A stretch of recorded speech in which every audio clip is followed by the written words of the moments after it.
குழந்தைகளுக்கான இலவச இருதய மருத்துவ ஆலோசனை முகாம் ஆகஸ்ட் 2 வரை கோவை KMCH மருத்துவமனையில் நடைபெறுகிறது. முன்பதிவிற்கு 8754887568.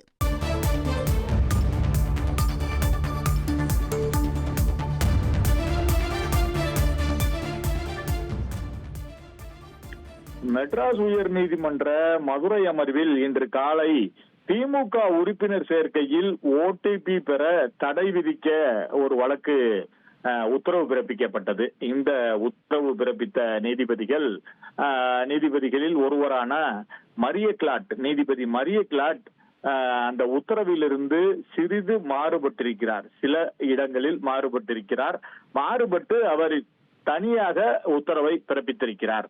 அந்த உத்தரவின் விவரங்களை பார்த்தோமானால், இந்த தனி உத்தரவு அவர் முதலில் தெரிவித்திருப்பது, இந்த தனி உத்தரவு நேரமின்மை காரணமாக சுருக்கமாக பிறப்பிக்கப்படுகிறது. ஏனெனில் எனது கற்றறிந்த சகோதர நீதிபதி, அதாவது இன்று காலை அந்த உத்தரவை இரு நீதிபதிகள் பிறப்பித்தார்கள். அந்த இரு நீதிபதிகள், அதாவது SM சுப்பிரமணியம், மரிய கிளாட் ஆகியோர் கொண்ட அமர்வு இந்த உத்தரவை இன்று காலையில் அதாவது திமுக உறுப்பினர் சேர்க்கையில் OTP பெறுவதற்கு தடை விதித்தும் உறுப்பினர் சேர்க்கையை நடத்தி கொள்ளலாம் எனவும் உத்தரவு பிறப்பித்திருந்தது. அந்த உத்தரவில் சிறிய மாற்றங்களுடன் அவர் உத்தரவு பிறப்பித்திருக்கிறார். அவர் மட்டும் சிறிய மாறுதல்கள், அந்த உத்தரவிலிருந்து மாறுபட்டு உத்தரவை பிறப்பித்திருக்கிறார். அந்த நீதிபதி மரிய கிளாட் அவர்கள் மட்டும் தனியாக இந்த உத்தரவை பிறப்பித்திருக்கிறார்.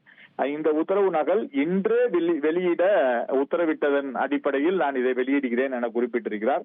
மனுதாரர் அரசியலமைப்பு பிரிவின் 226 கீழ் இந்த கோர்ட்டை அணுகியுள்ளதால் டிஜிட்டல் தனிநபர் தரவு பாதுகாப்பு சட்டம் 2023 கீழ் விதி மீறல்களை நிவர்த்தி செய்ய ஏதேனும் வழிமுறை அல்லது அதிகாரம் உள்ளதா என்று மத்திய அரசு சார்பாக ஆஜரான வழக்கறிஞர் கோவிந்தராஜிடம் கோர்ட் கேட்டது. அதற்கு அவர், இது சம்பந்தமான சட்டத்தின் கீழ் விதிகள் வகுக்கப்பட்டிருக்கிறது, அவற்றின் அம்சங்கள் குறித்து விரிவாக தெரிவிக்க அவகாசம் வேண்டும் என கேட்டுக்கொண்டார்.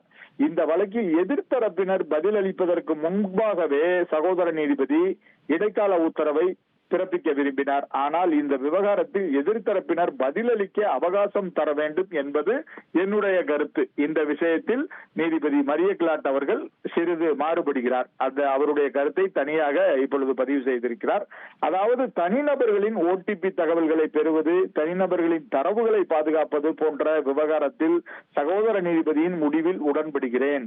ஆனால் சகோதர நீதிபதியின் உத்தரவில் 9வது பாராவில், அதாவது அவரது உத்தரவில் தெரிவித்துள்ள இந்த உறுப்பினர் சேர்க்கை நடவடிக்கையானது மற்ற சிறிய அல்லது பொருளாதார ரீதியில் சிறிய அரசியல் கட்சிகளுக்கு பாதகமான நிலையை ஏற்படுத்துமா, மேலும் அது தேர்தலில் சமநிலையை சீர்குலைத்து இந்திய அரசியலமைப்பின் பிரிவு 14 பாதிக்குமா என்பதையும் பொறுத்திருந்துதான் பார்க்க வேண்டும் என்ற கருத்துக்கு ஆட்சேபனை தெரிவிக்கிறேன் என தெரிவித்திருக்கிறார். இது எப்படி பார்த்தோமானால், திமுக இந்த உறுப்பினர் சேர்க்கை நடவடிக்கையை மேற்கொள்கிறது, இது மற்ற சிறிய கட்சிகளுக்கு பாதிப்பை ஏற்படுத்துமா, அது இந்திய அரசியலமைப்பு பிரிவின் 14 பாதிக்கும் என்பது பொறுத்திருந்துதான் பார்க்க வேண்டும் என காலையில் உத்தரவு பிறப்பிக்கப்பட்டது. அந்த கருத்திலிருந்து ஆட்சேபனை தெரிவிக்கிறேன் என கூறியிருக்கிறார். அதுபோக இந்த வழக்கில் எதிர்தரப்பினர் பதில் மனு தாக்கல் செய்த பின்பு விசாரணைக்கு பட்டியலிட வேண்டும். ஏனென்றால் அவர்களுடைய எதிர்தரப்பினர், அதாவது மத்திய மாநில அரசுகள் என்ன கூறுகிறார்கள் என்ற பதில் மனு தாக்கல் செய்ய அவகாசம் கேட்டார். மத்திய அரசு வழக்கறிஞர் அவகாசம் கேட்டார். அந்த அவகாசத்தை கொடுத்து அவர்களுடைய பதில் மனுவை தாக்கல் செய்த பிறகு இந்த வழக்கை விசாரணைக்கு பட்டியலிடலாம் என இவர் கருத்து தெரிவித்திருக்கிறார். இதுதான் நீதிபதி மரிய கிளாட் அவர்கள் தனது உத்தரவில் கூறியிருக்கிறார்.